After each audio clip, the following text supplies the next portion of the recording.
Welcome to Anything But Ordinary, the podcast that explores the extraordinary world behind the world, the unordinary people and businesses that create the extraordinary bubble around high-profile lives. I am Zoe Jackson, and in each episode I sit down with inspiring individuals, from founders and creators to pioneers and disruptors, who are redefining success and carving out their own paths in business and in life. We dive into the personal challenges, triumphs and turning points that make their journeys anything but ordinary. This show is your reminder that success isn't one size fits all, and life really is anything but ordinary. Welcome to Anything But Ordinary, James. Thank you for joining me for this podcast and this episode. Pleasure. Thank you for having me. I am quite interested, actually, to find out so much more about the platform that you have created. Obviously, I'm a business owner. Obviously, we do a lot of social media. We have to manage the social media, and all of that stuff I find mind-boggling. So, what is Rupert? So, in simple terms, Rupert is a social media assistant. So, Rupert will help brands, whether it be e-commerce, service-based, help them monitor their comments. Comments is a byproduct of good social media content, which is an engagement, which is what we as brands want. Yes, it is. What brands don't do is then engage once someone engages. Okay. So what Rupert does is help, first of all, hide the negative. So anything that's things like brand bashing, trolling, spammy type comments, which unfortunately are really prevalent on social. It'll hide those. But what it'll also do is, with the use of AI and your tone of voice and your website, is actually prompt a response. Okay. So if a brand has a vast amount of comments, what most brands do is they'll sort of sift through and respond to some, but won't respond to all. It's a lot, yeah. Mm-hmm. And you know, we've seen a gap because of my previous life and roles I've had. No one was dealing with it. Yeah. Whether it be the big brands that have resource to the smaller SMEs in the UK and overseas that should be, actually using this as a way to acquire new customers and engage, but they're not, and it's down to a resource issue. It is amazing, the growth of social media and the platforms that have massively grown. I mean, I remember when Facebook came out, I think it was like 2006, am I wrong? I don't know. I remember being travelling in Australia and Facebook, I started using Facebook, and if I think from where we were then to where we are now, with even platforms like LinkedIn being such a heavy platform for everyone to use. It's such a internationally used platform for business. And you've got Instagram, TikTok, you've got all the various things. And depending on what type of brand you are, depending on what kind of business you are, you're obviously going to use different platforms. But to keep up with all of that as well, it just becomes another job after another job. Yeah. And as a business owner, I think it's exceptionally overwhelming. And one of the things I would say actually is, as a business owner with lots of kind of people that I know that are also entrepreneurs or just setting up businesses, one of their main struggles is always the management of social media. It's how do I get my social media out there? How do I engage? And then how do I keep on top of it? So it's a fantastic platform, Rupert, then. Well, hopefully we're still early on. We've got some amazing brands using it, but to your point there around, social media, how it's grown, it is part of our society now. Yeah. And there's some good, there's some bad, there's some ugly. As business owners, we are told that we need to be everywhere, right? Or whether it's a personal brand perspective or the brand itself needs to be everywhere. You need to be across all platforms. Like you said, how do you deal with that? Yeah. It's so overwhelming, and especially if you go down the paid route. So if you're using paid Facebook ads, you're going to get more and more commentary on those ads. But what's incredible is that we're using social to engage, as I said earlier, yet we're not engaging. Whether because you can't find them or you're overwhelmed, but someone's reached out to your brand to ask a question or a customer service or just generally just having a moan or whatever it may be, we as brands should be engaged with them. Our businesses, it's imperative that we go back to them, opposed to just neglecting them. If someone said something bad about your business, if it was a review, we'd get onto it. Yeah. But if it's a comment, we leave it. Yeah. It's crazy, we need to see it in the same light. And, again, social is such a huge part of growing an entity now, especially if it's e-commerce. Why are we neglecting our customers? Why are we neglecting our prospects? And it is a massive issue. I'm guessing that your background is very much in this remit, Yes, obviously. it is. Do you want to tell me a bit about that? Yeah, so I've never had a proper job, basically. Okay. Yeah. Well, actually, no, it's a lie. I was a travel rep, a club rep when I was 18. Cool. Over in Turkey, came back and then got into the wonderful world of marketing with my business partner, Nick, who had just set up a data company. Not sexy, I'm afraid. Not successful. No, not sexy. Oh, not It was. sexy. It was actually all right. We sold it last year, so it was actually A dating company? data. Oh, if it's a dating. No, Data. no. I was saying, how can a dating No, it wasn't not plenty of fish. So yeah, a data company. So we specialise in the automotive sector. So we would call businesses throughout the UK, find out how many vehicles they ran, whether it be cars, vans and trucks, if they use fuel cards, tracking systems, if they lease or own their vehicles. Then we would sell that information to Mercedes or Esso or Shell, whomever it was, to then market to. Yeah. Very simple business model. We had Yeah. a call centre in Leamington. And yeah, it was around for 15 years, and then we finally sold it last year to Go Live Data up in Manchester. So yeah, it was a great little business. It worked really well. 6 years prior to the exit, I also set up a social media agency. Okay. And the reason for that was a lot of my clients were moving their budget online. So, for example, Mercedes would say, right, this is your budget every year, James. That was just shrinking because obviously people were naturally moving online. So I went, well, scrap that. I want my piece of the pie to still be the size it is. So we looked at what other types of marketing where our skills were transferable, and one of those was paid social media.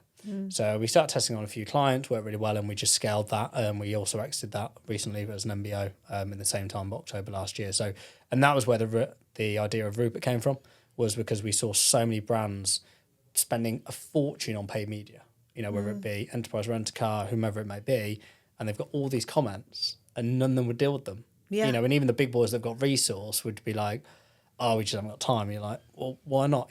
Brewdog, who use Rupert, to ask you a question now, how many people, bear in mind, their socials are quite good. How many people do you think manage their social media?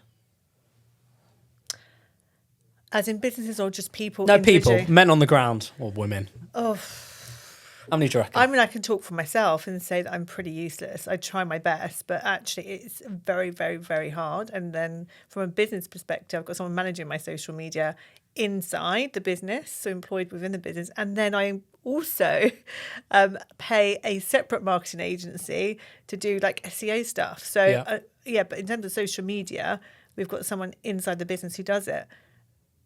Does she always respond? Like, fantastic, Chloe, you do an amazing job, by the way. But I was going to say, I probably don't even look to see, does she engage with all the comments? Or Brewdog just have one person?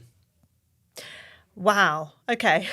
Just one. That makes me feel a bit better. No, it's mad, isn't it? You think of a global brand like Brewdog, they have one person doing their social media. Like, it's obscene. Yeah. Like, when you think about the size they are, you've got one person. Yeah. But is that because they're clever and they're using outsourced? No. No, okay. It's not because they're using like platforms, like other AI and marketing platforms that are. No, they've just got one girl weirdly called Chloe as well, actually. Shout out to Chloe. Yeah. It's their name. Yeah, it's in the name. Yeah. Oh, brilliant. Okay. So they've got one person managing. Yeah, I think it's like you say, we as individuals, whether you're building up a brand, like as in a personal brand. Yeah. Or you are building a business, I think social media 100% gets lost. I think for a number of reasons, unless you understand it. And then, so it's the understanding capacity of it and understanding the right messaging, putting it out there, et cetera, what platforms to engage with, which ones you get so much thrown at you, like, oh, well, this platform's going to get more engagement for this. And if you do this, you're going to get more SEO and you're going to get more comments and more engagement. And therefore more leads to your website, which is what everyone wants. They want to, if business wants to sell more, of course. And then there is then the engagement post, which we're talking about with Rupert. Yeah, I when it comes to just marketing in general, when it comes to business owners, I think they miss a trick when it comes to marketing because you get sold the dream by an agency, right? Yeah. And the reality is it's down to brass tacks. Yeah. We as business owners need to make money. Yes. We can't run off thin air. I know some people believe that. We don't. Yeah. That's the end of. Yeah. I think before anyone instructs a marketing agency, they need to truly know their numbers. And I think this is where most businesses fall down. And this is why I used to get very angry. And we used to turn down a lot of clients with both my agencies because they used to come to me with these obscene figures and go, oh, we need this. And I'm like, well, why? Yeah. Or they didn't know what the profit margin was. Okay, well, I can't run your marketing outreach program to get you leads and conversions, or if it's e-commerce sales for your Shopify site, if you don't know your own profit margins. And I think that's where most businesses fall down when it comes to just marketing in general, not just social media, because they'll be posting all day long. Or what's the objective? Like, do you actually have an objective, whether it's 10 leads a week, 10 a month? And how does that convert, all of that stuff? But you're right, I think people can be fantastic entrepreneurs and amazing with business ideas and creating the business. But when it comes down to the things they don't like, which usually is the financial side, they can be awful. And so therefore, then looking at how you build a business from a marketing point of view, it makes total sense. Like, what's your objective? Like, what do you want to do here? To like, how many leads are you going to need to generate to bring in X amount of money that's going to cover your and do the balance sheet, you know? Yeah. So, no, interesting. Very, very interesting. I love all this stuff. I think from a business perspective, though, the creeping up of like AI in marketing, I mean, and so marketing is already probably something that, again, I know because I've sat down with many business owners and had the chat and they don't understand it. Not everyone understands marketing. Not everyone understands like all the components that go into it. And in terms of that, then, in terms of business, when the people are then talking about AI now, it's just another level that people don't understand. Should we be scared? Like I feel like sometimes I could be scared of it because I don't understand it. So how do you get? Yeah. How do you educate people so they come on board with something like Rupert? Because they think, actually, yes, this is something I need to do. It's not a fad. It's something that I really should. Well, AI is not new. Like I know. Obviously, things like it's not new. No. Yeah, like ChatGPT is brilliant and it's like new in terms of consumer facing. But in terms of AI has been around, especially in the manufacturing sector for donkey's years. So it's like GDPR. Almost, GDPR's new. It's not. Someone who's worked in the data industry for many, many years. GDPR has been around for the last 25 years, but they did a reiteration of it a couple of years ago. So it's not a new thing. It's same with AI. When it comes to AI, say again. I didn't know that. Yeah, no. This is didn't know that at all. This is the mad thing. Like the ICO go, we've got GDPR coming. The legislation's already there. We just tweaked it because So again, but I could moan about the ICO and DMA and all those guys till in the face. But it's education. Yes. And this is the issue. Is like, what do we as business owners need to know to understand? And you don't need to know the full complexities of it. When it comes to AI is a fantastic tool. ChatGPT is brilliant, and you can do so many things with it as long as you're prompting the right way. Yeah. And I think where AI will be fantastic, and this is sort of why I've we've invested very heavily with Rupert, is that Rupert is sort of like a shop front for AI. Anyone could walk into that shop and use Rupert because they can click one button, it generates a response. So you don't need to know what's going on in the background. You just walk in the shop and this stuff's ready for you to go. I think that's where most businesses need to find tools, and I call them micro tools, which will help you serve a purpose. So things like HubSpot, software of that nature helps you do a lot of different things. It's a CRM and it's an email tool. It's all that stuff. Whereas what we're seeing in the marketplace at the moment is people don't want a all-in-one encompassing tool because it's okay at this, but it's really good at that, and it's okay at that. Right. Actually, what we're finding is that people are using specific tools for particular problems. So, for example, I've got an issue with comment management. Okay, I'll use Rupert. Yeah. I need a CRM. I might use Pipedrive. I've got an email issue. I might use MailChimp as an example. So they're very specific. If you're looking for something for your finances, you would use Xero. Yeah. That we would class those as micro apps because they focus on a sole purpose rather than the all-encompassing tools of places like HubSpot, which look great, but they're only great if you've got, you're a certain size of business. Right. And you might not want all of the bells and whistles because I only want to pick these 4 different functions of it. Yeah, I've got to spend $8,000 a month. Yeah. For all of it. How much it costs? $8,000. Some of the when you get, I used to spend a fortune on it. Oh my Lord. Yeah, it's not. It's interesting to hear it as like micro. Yeah. Because actually that makes much more sense in my simple mind. I think I often will get like, for example, on LinkedIn, it's a great platform for people working within marketing, and this kind of like PR, etc., who are able to they can approach whoever they want within business, and you often get the automated generated messages like, can I have a demo call? Can I introduce you to this? Can I introduce you to that? And I think I just don't know what's good that I should be using and what's not. What should I be using? It's overwhelming. It's try and test. I've tested so many different CRMs over the years. I've gone to Salesforce, HubSpot, and the one that I think is brilliant for most business sizes is Pipedrive. It's customizable. I think if you've got to buy a book, and I'll never forget this was years ago, I bought Salesforce. It cost me a fortune. And then I couldn't figure out how to use it. So I bought Salesforce for Dummies, the yellow book. And I sat there the weekend trying to do a fucking pie chart in one of the things and went, I've made the worst decision of my entire life here. Yeah. And this was just after days I had Act. This was when it was in the cloud. This was like on a server in the office. And that's how long ago it was. And I think finding tools that you can work with, like there's so many amazing tools out there. Some people like Xero, some people like other accountancy software. It's just finding one that works for you and just finding tools that solve a problem.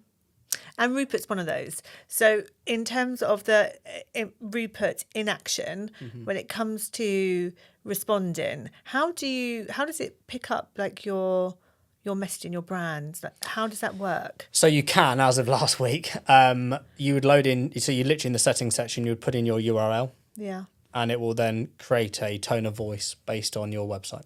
Really? I'll be so intrigued to see what that tone of voice is when it comes to the Shire World. That would be really interesting. Does it straight away? Yeah, and then you can amend it slightly. Yeah. So you might want to say, put in this or put in that, and then it just does it. So then any response that it's prompting will be in that tone of voice. Yeah.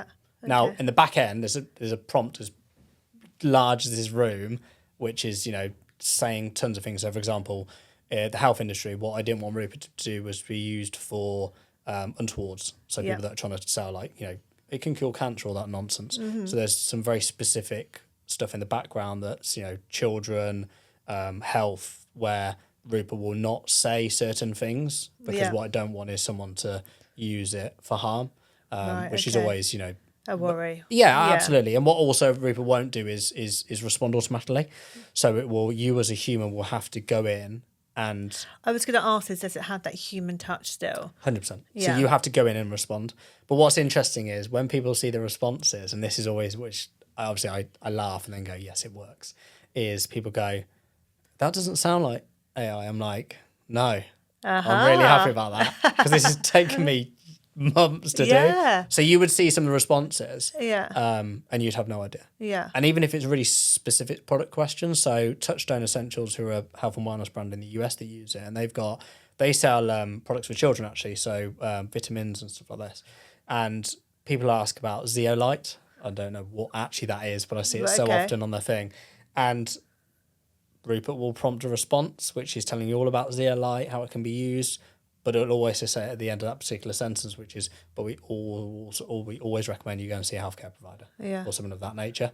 So again, it goes into, but if you have a junior member of staff, let's say Chloe, let's say someone asks something really complex about your business, which Chloe shouldn't know. There's no easy reason for her to know. Yeah. Rupert may know. He may know. He may know. Or Rupert, they, them, he, she may know. Yeah. Right, brilliant. Okay. So it saves so much time, and it saves on average about 3 minutes per comment. So we're about to do a study with Warwick University to actually put some data behind it. So we've calculated with some testing about 3 minutes per comment. So if you're getting 200 comments a month, that's a lot of time saved. And especially when you say the e-commerce business, like that is huge. And when I'm looking at, for example, a brand or something that's appeared, of course, on my social media, because, well, actually, I spoke to someone who said it wasn't the phone necessarily listening; it's them tracking the kind of. They are listening, just for. Exactly, this is what I said. Charlotte, who came on the podcast, said they're not just listening; they're literally tracking like everything and they're predicting. It predicts what you're going to look at next. Who said they're predicting? Charlotte Staples. She was on the podcast. Charlotte Staples, you're absolutely wrong. They're buying data from. We know this. Yeah. Like we could talk about a product now. Yeah. And it will come off on our phones later on, because it's listening. Yeah. Yeah, nothing's sacred anymore. The weirdest one, and I can't remember who it was now. It was Katy Perry. So I was walking to the office. This is probably last year sometime, and I'd thought about something. I can't remember. I think it was something to do with Katy Perry, weirdly. And I don't know what it was, but in my brain, it's not left, like I've not spoken. Yeah. And I've gone onto my phone. It's come up. No, that's just a coincidence. That is a coincidence. No, it is a time. coincidence. Yes. But I know it's the law of attraction, which I'm a bit of a believer of. Yeah. But I'm like, how weird is that? Yeah, very, very, Are they very in my weird. brain?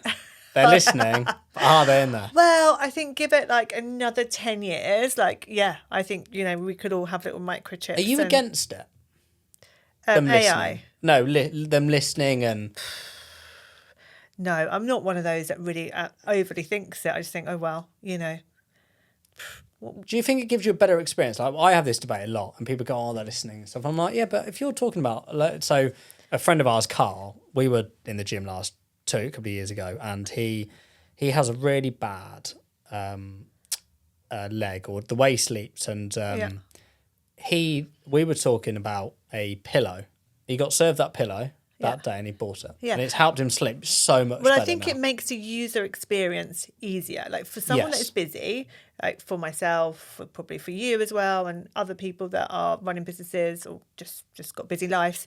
Actually, when I go onto my Instagram and suddenly it's popped up the exact thing that I've been looking for or I've been talking about that I want, I'm like, of course, it works both ways for them. Easy sell. They're selling to me, and if I don't buy it then and there, it's going to come up again. Yeah. And, the next time I open up my Instagram or next time I open up whatever social media platform it's on, and I'm going to buy it because by that time I've convinced myself that also I need it.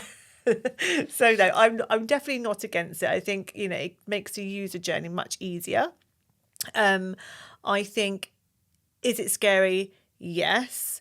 But then I do think that we can use AI and we can use where we are in terms of technology for the good and embrace it, or you can not use it. And unfortunately, in a business capacity, you may then find that you will fail depending on what business you're in. I think most businesses have to incorporate AI in some way, whether it be manual tasks, menial tasks, which, we've all got to do. You've got to embrace it in some way. Yeah. And look, ChatGPT is great consumer facing, and most people can use it to some degree. Most people aren't using it anywhere close to how they can, which is why. No, I've learned that recently. It's incredible. Honestly, the platform is in the day, it is so powerful. But some people will never be able to do that. No, not because they can't. They just don't. They just may never have the capacity to be able to do it. Which is why going back to the micro apps, and there's loads out there. There's tons, whether it be email, whatever, instantly AI, even Tactique or Opus. I don't know if you know of Opus. I don't know Opus. So Opus is where you can put a podcast of this nature into clips. So you can put in your podcast, and it will give you a certain number of clips. They'll give you a score, and it will tell you why it's been scored, of why it's going to get more engagement. Taylor, you're sacked. Taylor, you're gone. Lost your job. You've gone, mate. It will give you a score. It'll give you the headline. Yeah. It'll do the whole lot. Yeah. And you put it in. Yeah. And in 20 minutes it's done. And it might give you 20, and it'll grade it A to C. Yeah. And we use it. We do a bit of the podcast stuff. And Michael, who's my full-time editor, we must use it every day. Really? Oh, it's But incredible. I think that's it though. It's about using these things to make everything easier, to platform you higher, to make your workload less, and to be able to bring in results quicker. So with Rupert, for example, when you are responding to comments and you said you're about to look at the data on it, have you got to the point yet where you're looking to see how that then generates a more kind of positive user experience, and also if that helps generate more business coming back or return business too? Yeah, so we did a big update last week. Thankfully, it's gone live. So Rupert version 1, which was, and again, we wouldn't have been able to get to this far without data. So we'd categorise all the comments into one of three: positive, negative, and neutral. But what I realised very quickly is, especially when we had some nice brands on there, especially e-commerce people like Brewdog who were using it, is that you still can't find the opportunities that are sitting within these comments. Although it's positive, negative, neutral, there's still a vast amount. So we've done a big update, which has taken a long time, and we've categorised them now into one of 6. So you've got customer service questions, sales opportunities, positive feedback and testimonials, negative feedback and complaints, trolling and spam, and then general interest. So we did this update last week. Now, when you look at the data, for example, Warner Hotels, who are using it, in the last 30 days, they've had 86 sales opportunities. Wow. Okay, that is interesting. Well, if you think the average hotel spend there or night spend is 150, there's 12 grand's worth of revenue there, which would have just been neglected and left. Yeah. Now, Rupert will notify them via email. Hey, Warner, you've had a sales opportunity in your comments. Click here to view, and Rupert will already have a response ready to go with the URL ready to rock and roll. So the user doesn't, or the employee within the social media team there doesn't really have to think. They don't have to go searching for it. Rupert has found this sales opportunity, and that's just Warner Hotels with not tons of social going on. Really, they've got a lot, but not huge. When you look at, like you said, some of the e-commerce brands out there, which are just, as you see on your feed, just pumping out buy this, buy this, buy this. Yeah, yeah. They get so many comments. Yeah, so many. Like vast amounts. And when you're running paid media, unfortunately, the platforms aren't very good at showing you've got comments. I know this sounds really weird, but it's odd. They don't tell you when you've got many, which is... Why? I have no idea. Oh, if you asked anyone about Meta Business Suite in the marketing world, you'd go just... Yeah. When no one knows. Yeah. It's weird. I mean, yeah. We've had a few issues with Meta, and I'm just like, oh my Lord, I don't understand it. It's driving me crazy. Yeah. It's yeah. So you've got but that's where, again, like Rupert can really help those brands that are missing opportunities and just engage with their community. And does it matter how small your business is or how big it is? Like, I mean, of course, it's going to be more beneficial for a bigger company because you're going to have, in general, a bigger social media footprint and then therefore more comments, etc., etc. But for like a small business starting out that might do some social media and are still missing those comments, is it still very much worth? Does it help?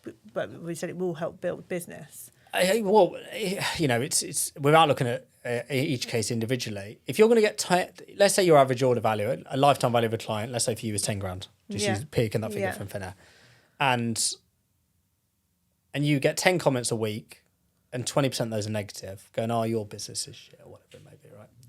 Well, what if no one spots that? What if Chloe doesn't spot it because it's a Saturday afternoon, and Chloe shouldn't be working on a Saturday afternoon? Yeah.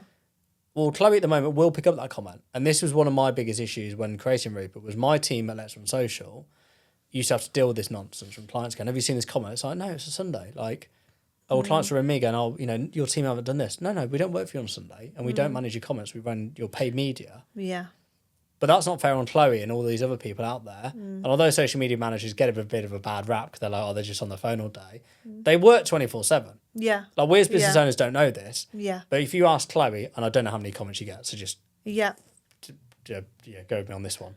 She will probably be looking on stuff on Saturday and Sunday when she shouldn't be working. She does, yeah. Which is amazing. Yeah. But it's actually unfair. Yeah. It is unfair, yeah. So how big do you need to be? I always reference these guys. There's a small garden centre just outside Manchester that use Rupert, and they only get a few comments a week, but they love it because they respond to everyone. They have a few old biddies moaning about the coffee wasn't very good today, and that hides it straight away, so it's not affecting their brand. And they pay 50 quid a month for that, 600 quid a year, and they're like, "James, do you not think people though would be a bit outraged at their comments being hidden if they're not trolling?" They don't know. Oh, okay. So what Rupert do is hide it.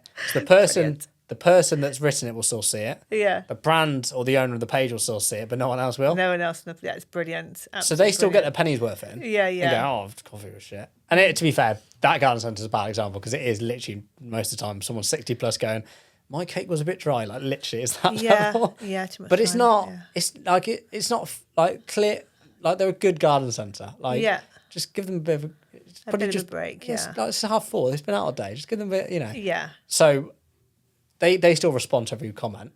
I'll come in for a free coffee next time or whatever, which is amazing. But Rupert helps them that engagement to actually go back to them. And what if that person didn't go back into that garden centre? Exactly. They didn't come back for their free coffee. That is it. And then that is also, we all know we all talk, especially, I guess, some more face to face, older generations still, like we would probably talk more on social media or whatever. This is rubbish, don't go here. Like the comments you delete or hide. So we don't delete them. Sorry. The reason why we don't delete them is because they know it's been deleted. Okay. That was the key for that That's one. the key one. I love how you got around that. But saying come back for a coffee, gets them back in. Probably going to go in and buy something. Let's be honest. They're not just going to have their coffee. They're going to have lunch. They're going to buy some plants. They might buy some homeware. They're back to being a customer again. It's increasing the lifetime value of that customer. Yeah. It's really that simple, and it doesn't. E-commerce at the moment, obviously, it's really prevalent. But the brick and mortar stores are missing a trick. These small cafes, and I've had it where I've had a really bad coffee in one. I live in Leamington. There's a couple of coffee houses now I will not go to because I know the coffee's not very good. Now I'm not going to go on social media and moan. Yeah. But if I did, they wouldn't respond. They wouldn't really care. Yeah. But I'd be all over that. I'd be like, come back in. Let me give you a free cake. The cake cost is going to be 50p, but you've got an advocate there who's going to come in for the next twice a week for the next year. And the lifetime value then increases to God knows how much. It's really people miss a trick with the engagement. And although the word community is used quite a bit, but these are smaller communities, whether it be a coffee shop or a small running group or whatever it may be. But you've got to engage. People don't engage anymore. It's not like when we went out, back in the day, and we'd been, going out clubbing and stuff, and you'd engage with people and actually communicate. Yeah, just sat on the bloody phones now. Exactly. It's nonsense. It's awful. I always tell my son off for being on his phone. I think, God, he's like, but Mum, you're on your phone. I'm like, that's because I'm doing my social media, my shopping, my emails. Like, It's work. I have a reason. I have work. But actually, it's so true. We don't engage in the same way. And that's why it's so important actually for businesses, because we are all engaging online, to keep up that level of engagement. How easy is it for example, if I wanted to implement Rupert into our business, like, how easy is it? 2 minutes. 2 minute thing. Okay. 120 seconds. Yeah. That was one of the, so when we were building Rupert, I don't come from a development background. I'm actually quite unintelligent, being really honest. So I put the brief on the back of a fag packet. I've got one GCSE and it was in RE, and you only need an opinion. So it was a winner. And the development house went, first of all, what on earth is this brief? I'm like, okay, well, unfortunately, that's all you've got. Yeah. So I'm out. Yeah. So pick the right ones. They're based in Leeds. They're great. They can basically get what's in my brain out and put it into Rupert. Yeah. But one of my key ones was they've got to be able to use it quickly. Yeah. There's nothing worse than buying a platform. It's so and complicated. Set up and you're sitting there going, oh, fucking dummy book or whatever it may be, and you're like, oh, this is... So you create an account in about 40 seconds. You literally press connect your accounts. As long as the only issue here is that as long as you've got the right admins of your page, let's say you're admin of your page, you're fine. Literally just connect, and then it starts feeding in the last 250 comments. It will pulling old data, so you can start using it straight away. So you can go, I can start using Rupert straight away, opposed to let me wait 25 minutes and it pulls in, or I've got to go and speak to someone in the demo team or support. It's been the key one was just, I've got to be really simple, because I get frustrated. That when you buy something, I want to, we want that instant, don't we? Yeah. I mean, I must say, and there's been a few times where I've passed stuff over to Chloe and said, can you have a look at this? It looks like a really good platform to use. And she'll open up and go, it's fine. It's going to take me a while to learn. And I think, let's forget about it. Oh, I haven't got time for you to spend ages learning it. If it feels like it's complicated, it probably is quite complicated to use. That's the key, is trying to get, and this is why some SaaS platforms don't get the critical mass they want to, because it's complicated. There's some products that have to be complicated. Yeah. With Rupert, one was make it really easy to create an account and sign up, simple. And the second one is the usability. So literally, apart from pressing 2 buttons, you're done. Yeah. It's really simple. Amazing. And clean. Yeah. Clean was the other one. I wanted something that, rather than looking complicated, I wanted anyone to go, I understand it. Yes. Rather than, what does all this mean? Yeah. And I think that is so important, because like I said right at the beginning, I think that a lot of business owners don't understand several things when it comes to, they may be great great at thinking about business ideas, like you said, in the back of a fag packet, Yeah. whatever. But think about the business idea. They can create it in their mind. They need the people to kind of put those things together. But then also, like the figures, the marketing, like those things don't always resonate with every single business owner. So if it's clean, it's easy, it's simple to use, it just makes everything. But I think easier. business in its entirety should be simple. Yeah. And I get really frustrated with, business coaches that have never actually built a business in their life. Yeah. And they come up with, I've got this, this new way of doing stuff. It's like, it's not.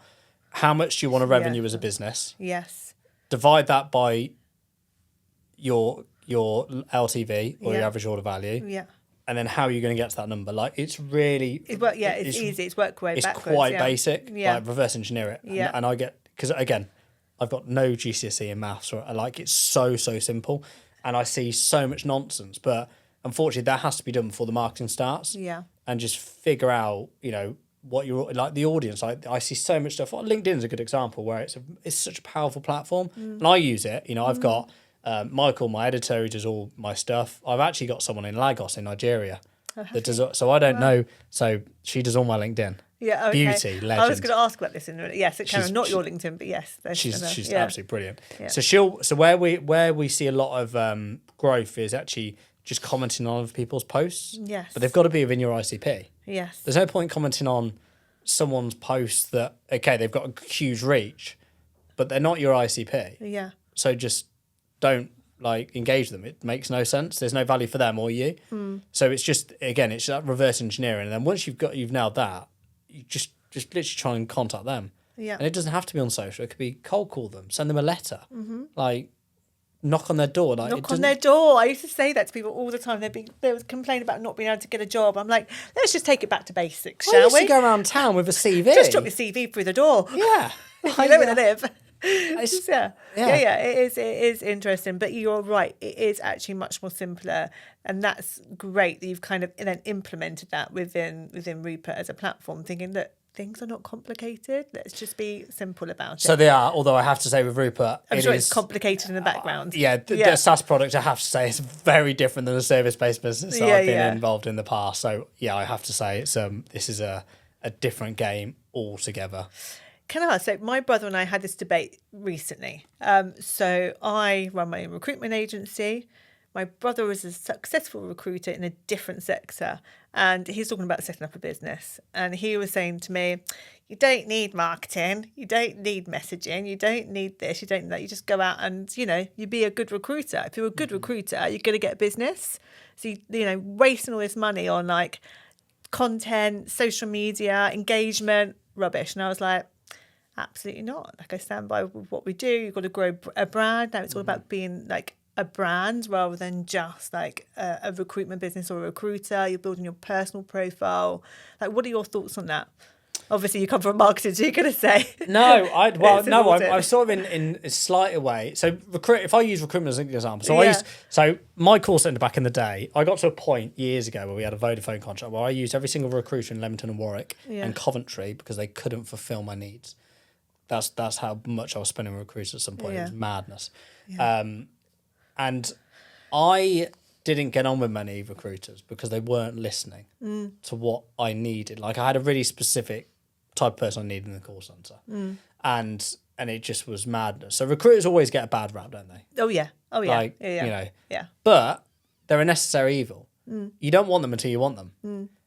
But then when you do want them, you want to be the first thought of the person they want to speak to. Exactly, yeah. So I agree with what you're saying. On the flip side, I get your brother's point, which is, in a way, I sort of agree with what you're saying. There's no point in having great marketing if you're a crap recruiter. Yeah.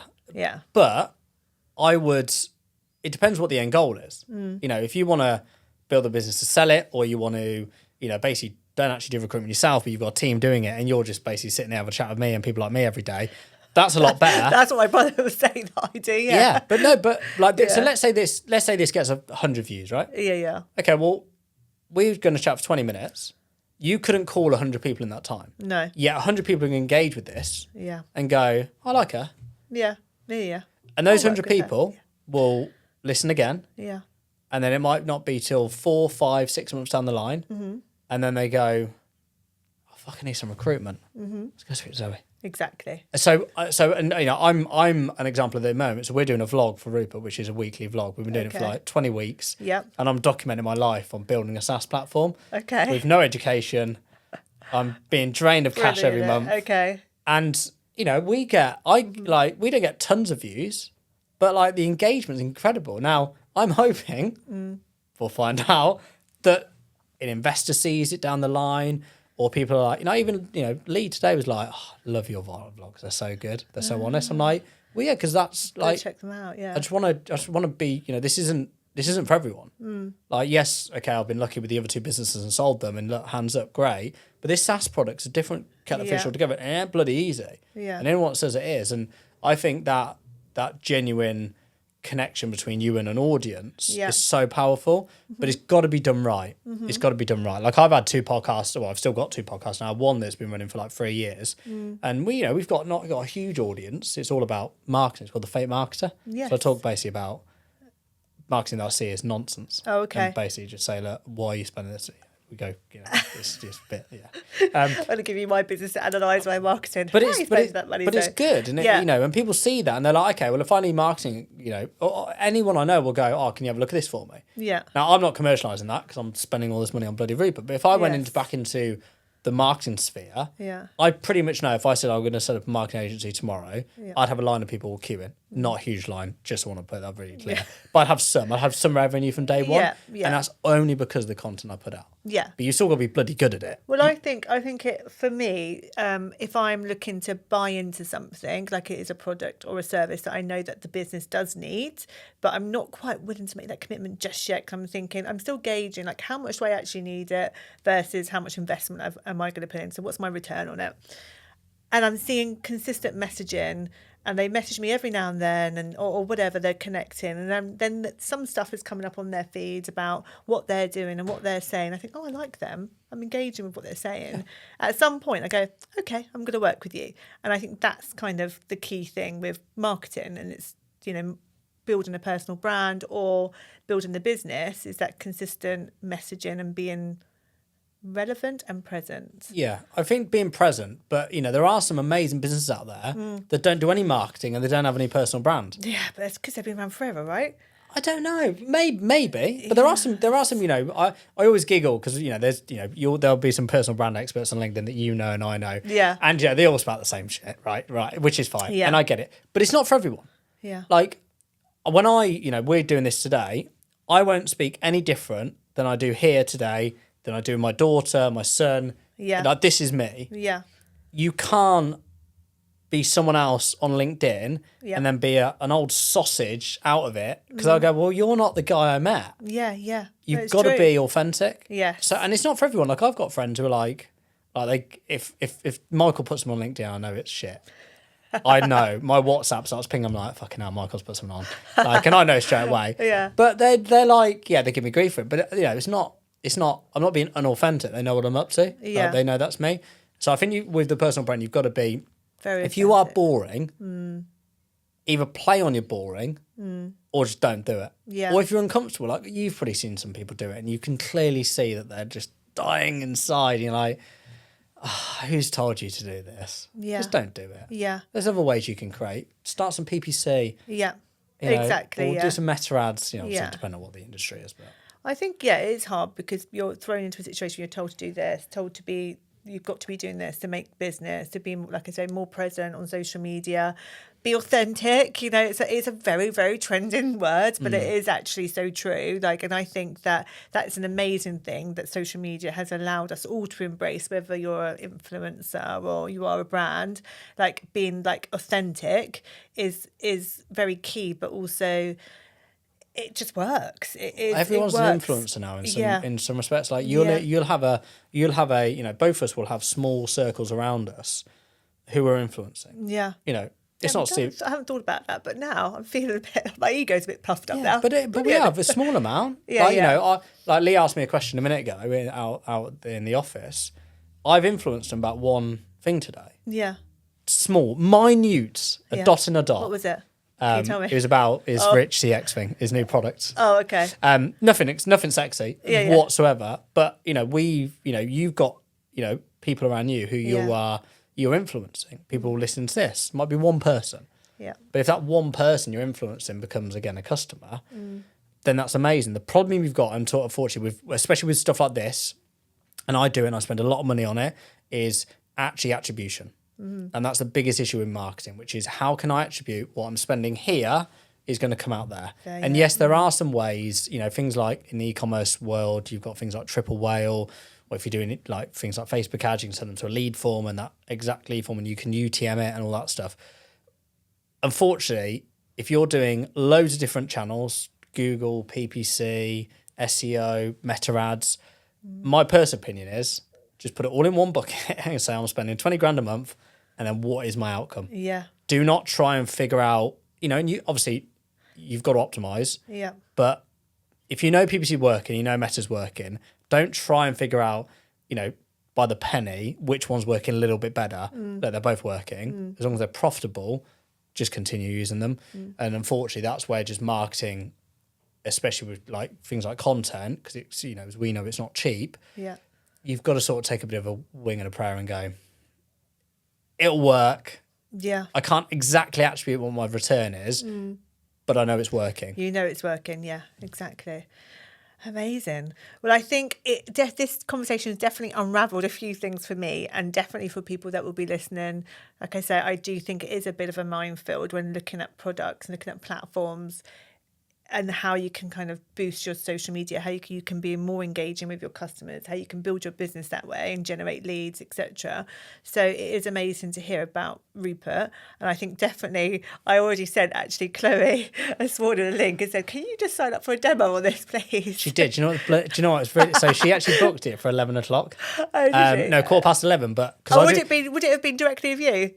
Yeah. Oh. Yeah. So, Okay. but it made me giggle because I always do the demos, especially in the early stages for feedback and stuff. But it made me giggle because it was 11:15. I do a LinkedIn live from 11 till 11:15, and then I was coming here. So I was like, I'm sorry, Chloe, I'm gonna have to. She actually put a wrong email in as well. She forgot R in world, which I collared. I was like, okay. I think that was. But can I leave with one thing? Yeah. So so do you know what the number one rule of social media is? Nope. Give it to me. Okay.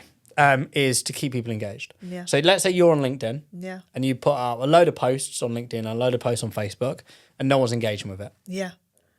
Well, it's pointless. It's pointless for you. It's pointless for the social media platforms. For the sake of putting it out, there's no point. Yeah. So you've sort of still got to do it because you've got to obviously figure out what's working. But the number one rule is to keep people engaged on the platform. Yeah. Which is why the comments are so important. This isn't me plugging them in. This is just the reality. Is that if you keep people in on that platform, Facebook are going to prioritize your content because you're not then going to go to TikTok. Because we've only got a certain amount of hours in a day, and all that we do as marketers are renting eyeballs. So if you're keeping people engaged on the platforms, two things will happen. You'll get a cheaper CPM, so a cost per 1,000 impressions if you're running paid, or you'll get free reach. They'll push your organic content out further. And it's really that simple. So whenever you're putting out content, is it going to engage your user? Now, it might be engaging a small subset of your audience, which is okay.